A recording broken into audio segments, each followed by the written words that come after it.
Hello बच्चों, स्वागत है आपका मेरे इस यूट्यूब चैनल पर। आज मैं आपको शॉर्टकट मेथड्स बता रही हूँ कि कैसे आप बोर्ड के एग्ज़ाम में विभक्ति की और वचन की पहचान करेंगे।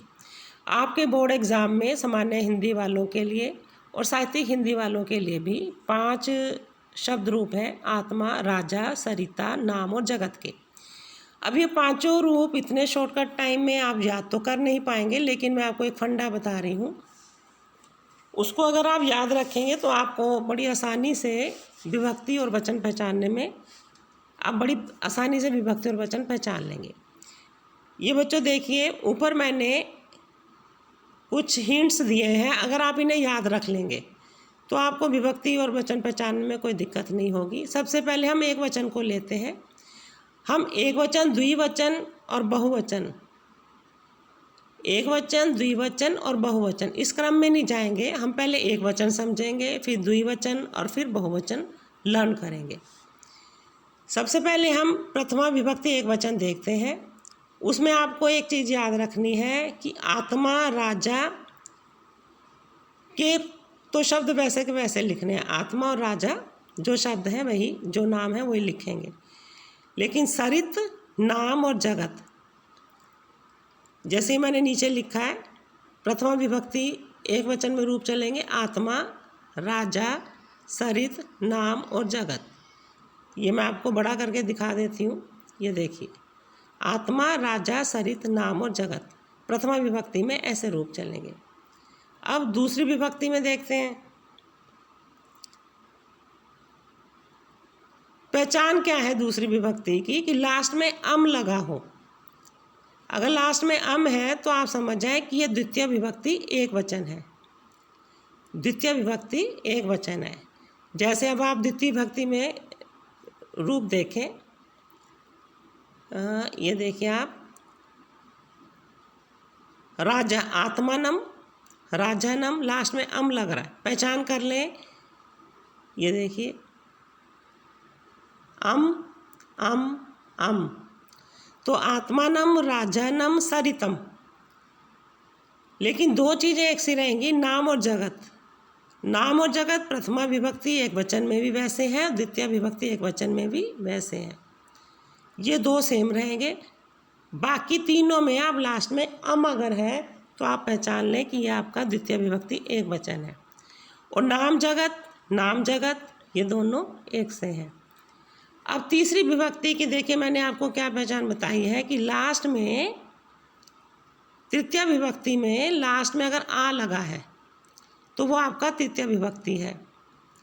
जैसे अब आप देखें तृतीय विभक्ति का, हम रूप देखते हैं कैसे चल रहे हैं। ये देखिए, तृतीय विभक्ति का रूप है: आत्मना, राज्ञा, सरिता, नामना, जगता। आपसे लर्न नहीं हो रहे, बस आप इतना याद रखें कि लास्ट में आ लगा हुआ है। देखो, आत्मना में भी लास्ट में आ का डंडा, राज्ञा में आ का डंडा, सरिता में आ का डंडा, नामना में आ का डंडा, जगता में आ का डंडा। तो लास्ट के आ के डंडे को देखकर आप तुरंत पहचान जाए कि तृतीय विभक्ति एक वचन है और आपको तृतीय विभक्ति एक वचन पर राइट का निशान लगा देना है। चतुर्थी विभक्ति में देखें, चतुर्थी विभक्ति में लास्ट में अगर एक ही मात्रा है, छोटे एक ही मात्रा है, तो आप तुरंत समझ जाएं कि ये चतुर्थी विभक्ति एक वचन है। अब जैसे रूप देखें, ये देखिए आप, आत्मने एक ही मात्रा, राज्ञे एक ही मात्रा, सरिते एक ही मात्रा, नामने एक ही मात्रा, जगते एक ही मात्रा।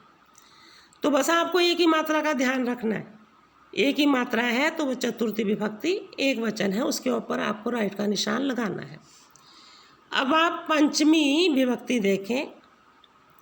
पंचमी और षष्ठी विभक्ति बिल्कुल एक सी है। देखिए, मैंने आपको ऊपर क्या निशानी बताई है, आ और दो विसर्ग। आ और विसर्ग अगर है, आ और लास्ट में ये दो बिंदी, इसे विसर्ग बोलते हैं। आ और विसर्ग, आ और विसर्ग, इसका मतलब वो पंचमी और षष्ठी विभक्ति है। तो आपको पंचमी षष्ठी दोनों पे निशान लगाना होगा।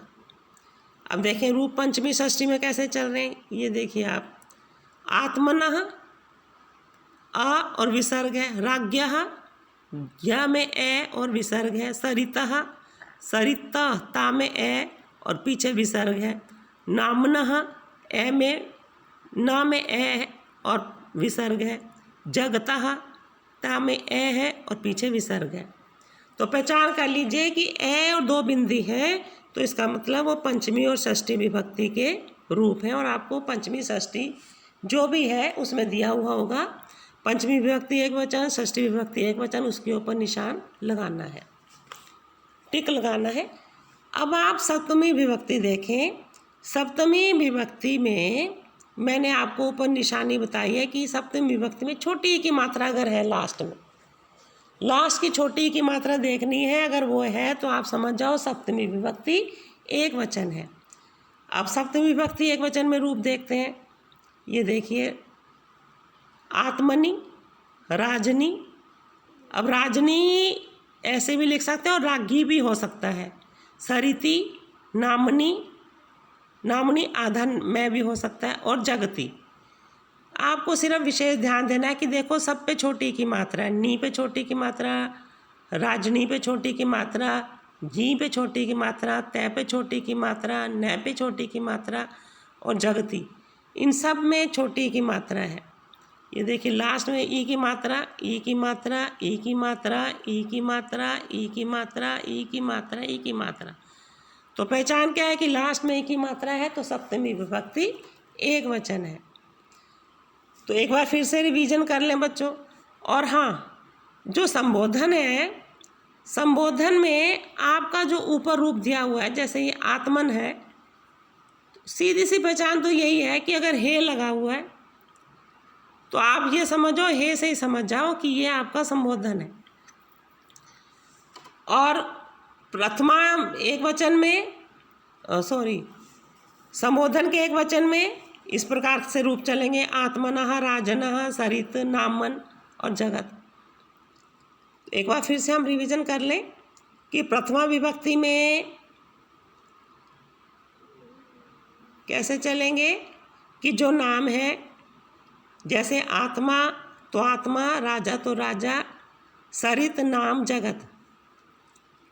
द्वितीय विभक्ति में लास्ट में अम लगा होगा, जैसे आत्मानम, राजानम, सरितम, लेकिन नाम और जगत प्रथमा एक वचन के समान ही चलेंगे। तीसरी विभक्ति में लास्ट में आ लगा होगा, उसे देख के आप पहचान जाएंगे। चतुर्थी विभक्ति में एक ही मात्रा लास्ट में लगी है, और पंचमी विभक्ति में और षष्ठी विभक्ति में आ और दो बिंदी यानी कि आ और विसर्ग, आ और विसर्ग है। इस प्रकार से आपके ये एक वचन के रूप तैयार हो गए। अब हम देखते हैं द्विवचन में। द्विवचन याद करना और भी आसान है। इसमें आप मात्राएं अगर ध्यान रख लें तो आपको कोई दिक्कत नहीं होगी। द्विवचन में आप ये देखो, ये यहाँ देखो, ये आपका प्रथमा विभक्ति और द्वितीय विभक्ति, ये आपका द्विवचन, औ की मात्रा, औ की मात्रा और बड़ी ई की मात्रा। एक आध रूप में ई की मात्रा भी चलेगी, इसलिए मैंने बड़ी ई की मात्रा भी लिख दिया। तृतीय, चतुर्थी और पंचमी विभक्ति में भ्याम भ्याम भ्याम लगा होगा लास्ट में, और षष्ठी और सप्तमी विभक्ति में छोटा ओ औ और पीछे दो बिंदी यानी कि विसर्ग।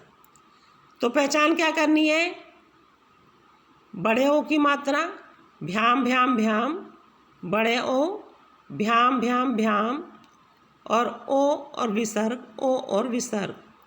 और ऐसे ही आपका संबोधन में ओ यानी कि जो शब्द यहाँ आएगा यहाँ, उसे आप संबोधन में ले लेंगे, तो ये आपका द्विवचन तैयार हो जाएगा। अब हम रूप देखते हैं, जो मैंने आपको पहचान बताई है कि कैसे ओ की मात्रा से आप पहचानेंगे।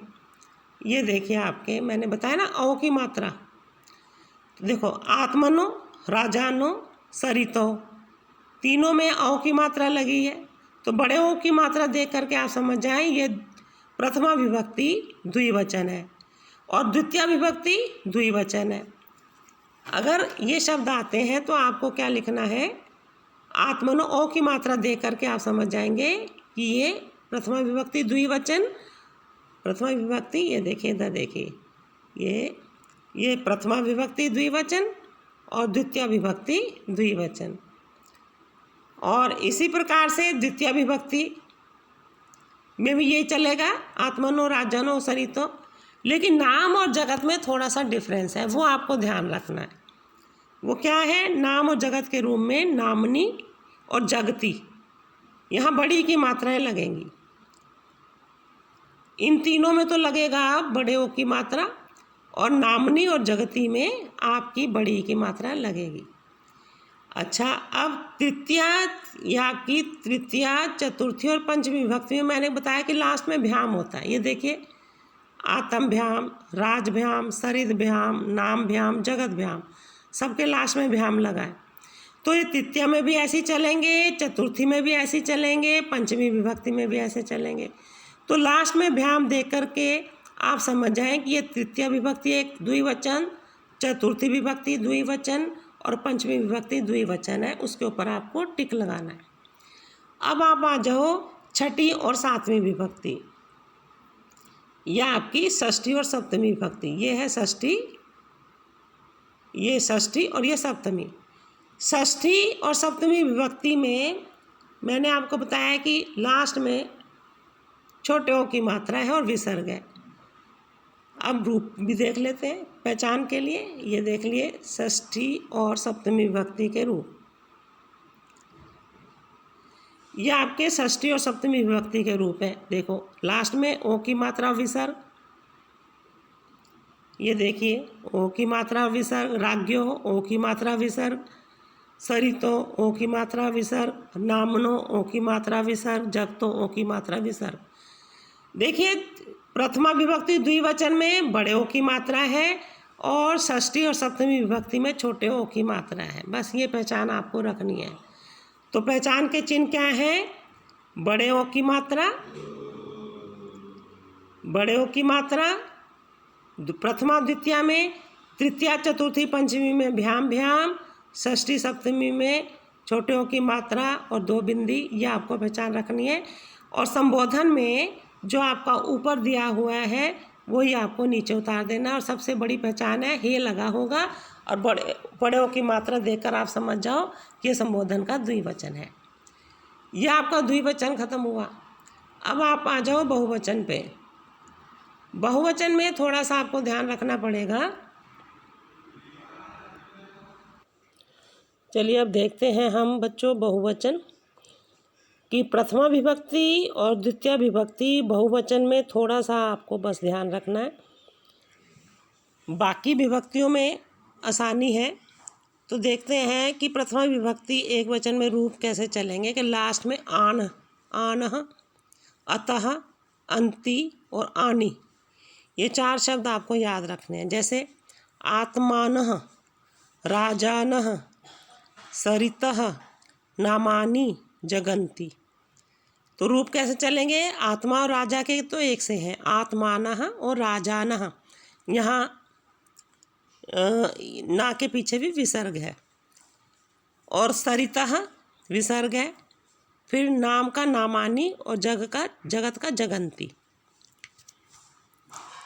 द्वितीय विभक्ति में थोड़ा सा चेंज रहेगा। वो चेंज क्या है ये आप देखें यहाँ पर। द्वितीय विभक्ति में आत्मनः, राज्ञः, आत्मनः, ये राज्ञः, ये सरितः, नामानी और जगन्ति। यानी कि सरित, नामानी और जगन्ति के रूप तो एक से हैं, लेकिन आत्मनः और राज्ञा के रूप अलग हैं। अब आप ये देखें कि जो द्वितीय विभक्ति बहुवचन में रूप चल रहे हैं आत्मनः और राज्ञा के, राज्ञः, यही रूप आपके पंचमी विभक्ति और षष्ठी विभक्ति में भी है। ये है आत्मनः राज्ञः, है ना। तो आपको ये याद रखना है कि अगर आत्मनः राज्ञः ये शब्द आते हैं तो आपको पंचमी विभक्ति, षष्ठी विभक्ति एक वचन, और इधर आपको द्वितीय विभक्ति बहुवचन, ये दोनों आत्मनः और राज्ञः, पंचमी और षष्ठी विभक्ति एक वचन और द्वितीय विभक्ति बहुवचन में एक से है। ये शब्द आप याद रखेंगे। जबकि सरितः, अब यहाँ भी थोड़ा सा आप इसको भी ध्यान रखें। देखिए यहाँ पे सरितः और यहाँ भी सरितः, और यहाँ आपका पंचमी और षष्ठी में भी, या पंचमी में भी और षष्ठी में भी सेम रूप चलेंगे। तो इस प्रकार से 3 रूप हो गया आपके आत्मना, राज्ञा, सरिता के पंचमी और षष्ठी में, और द्वितीय विभक्ति बहुवचन में एक से रूप चलेंगे, लेकिन नाम के और जगत के ये एक से रूप चलेंगे। अब हम देखते हैं तृतीय विभक्ति बहुवचन में आपका अंतिम चिन्ह क्या है कि लास्ट में भी हो, छोटी की मात्रा और विसर्ग हो, भी। अब आप देखें रूप कैसे चल रहे हैं तृतीय विभक्ति बहुवचन में। आतम भी, राज भी, सरिद भी, नाम भी, जगत भी, सबके लास्ट में भी लगा हुआ है और 2 बिंदी लगी हुई हैं, विसर्ग लगा हुआ है। तो लास्ट में भी देख करके आप समझ जाएं कि तृतीय विभक्ति बहुवचन है, और तृतीय विभक्ति बहुवचन पे आपको टिक लगाना है। अब आ जाए आप चतुर्थी विभक्ति में। हमने क्या निशानी लगाई है? आधा भय और यह और विसर्ग, आधा भय और यह विसर्ग, भयः, भयः लास्ट में हो। अब आप यहाँ देखें, यह आपकी चतुर्थी विभक्ति आतम भयः, राज भयः, सरिद भयः, नाम भयः, जगत भयः, सबके लास्ट में आधा भय और यह और विसर्ग लगा हुआ है। तो लास्ट में आधा भय और यह देख करके और विसर्ग देख करके आप समझ जाइए चतुर्थी विभक्ति और पंचमी विभक्ति बहुवचन है। फिर षष्ठी विभक्ति की हमने आपको क्या पहचान बताई? आम, आम। देखो थोड़ा सा यहाँ आपको क्या ध्यान रखना है, देखो यहाँ पे आम शब्द है और यहाँ द्वितीय विभक्ति में अम शब्द है। इस चीज़ को आपको ध्यान रखना। यहाँ पे सरितम, आत्मानम, राजानम, इस प्रकार से रूप चलेंगे, नाम और जगत वैसे ही चलेंगे, लेकिन यहाँ पे लास्ट में अम न लग के आम लगा होगा। जैसे रूप देखें, आपको अभी समझ में आ जाएगा। आत्मनाम, राज्ञाम, सरिताम, नामनाम, जगताम, सबके लास्ट में आम लगा हुआ है। ताम आम, नाम आम, राज्ञाम उसमें भी आम, लास्ट में आम लगा है। तो आप समझ जाओ कि ये आपका षष्ठी विभक्ति बहुवचन है। और सबसे आसान और जो याद रखने वाली चीज़ है वो है सप्तमी विभक्ति। लास्ट में अगर सु लगा है या शु लगा है तो उसे देख के आप समझ जाएं कि सप्तमी विभक्ति बहुवचन है। सप्तमी विभक्ति बहुवचन। जैसे रूप देखें आप, ये देखिए, आतमसु, राजसु, सरितसु, नामसु, जगतसु, सबके लास्ट में सु, सु, से और छोटे की मात्रा लगी हुई है। तो ये सु शब्द से आप पहचान जाएं कि लास्ट में अगर सु लगा है तो सप्तमी विभक्ति बहुवचन है। और संबोधन में जो आपका बहुवचन का रूप है, जैसे ये है आत्मनः, राजानः, सरितः, ये लगेगा, उसके आगे हे लग जाएगा। यहाँ पर हे, ये आपका हे और प्लस ये। संबोधन वैसे आता नहीं है बच्चों, लेकिन फिर भी माइंड में रहना चाहिए। तो आप एक बार फिर से क्विक रिवीजन कर लें। कैसे करना है क्विक रिवीजन? आत्मा, राजा के रूप वैसे के वैसे और सरित, नाम, जगत एक जैसे। द्वितीय विभक्ति में लास्ट में अम लगा हो, जैसे आत्मानम, राजानम, सरितम। और नाम और जगत दोनों एक से चलेंगे, नाम और जगत एक से हैं और बाकी इसमें लास्ट में अम लगा होना चाहिए। तीसरी विभक्ति में आका डंडा की पहचान रखोगे, आत्मना, राज्ञा, सरिता, नामना, जगता। चतुर्थी विभक्ति में एक ही मात्रा का ध्यान रखोगे, आत्मने, राज्ञे, सरिते, नामने, जगते। पंचमी विभक्ति में आ और विसर्ग का ध्यान रखोगे, आत्मना, राज्ञा, सरितः नामनः जगता। और यहाँ आपको ये भी याद रखना है कि आत्मना राज्ञः और सरितः ये रूप आपके द्वितीय विभक्ति बहुवचन में भी चल रहे हैं और पंचमी षष्ठी में ये एक से ही चलेंगे। सप्तमी विभक्ति एक वचन का ध्यान रखोगे ये कि लास्ट में ई की मात्रा है तो सप्तमी विभक्ति एक वचन है। संबोधन का ध्यान रखोगे कि शुरू में हे दे रखा हो और प्रथमा विभक्ति एक वचन का पहला शब्द आता है। द्विवचन में ध्यान रखोगे बड़ेओं की मात्रा प्रथमा विभक्ति और द्वितीय विभक्ति में द्विवचन में, तीसरी चौथी पंचमी विभक्ति में लास्ट में भ्याम है और पंचमी और षष्ठी और सप्तमी, षष्ठी और सप्तमी में छोटेओं की मात्रा और विसर्ग है। बहुवचन में आपको ये याद रखना है कि आत्मानः राजानः, यहाँ पे आपको कुछ शब्द याद भी रखने पड़ेंगे।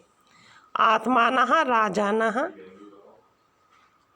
सरितः, नामानि और जगन्ति, ये शब्द आपको याद करने हैं। लेकिन द्वितीय विभक्ति बहुवचन में बदल जाएंगे। इसमें आत्मानः का आत्मनः, राजाना का राज्ञा हो जाएगा, सरितः का सरित रहेगा, नामानि का नामानि रहेगा और जगन्ति का जगन्ति रहेगा।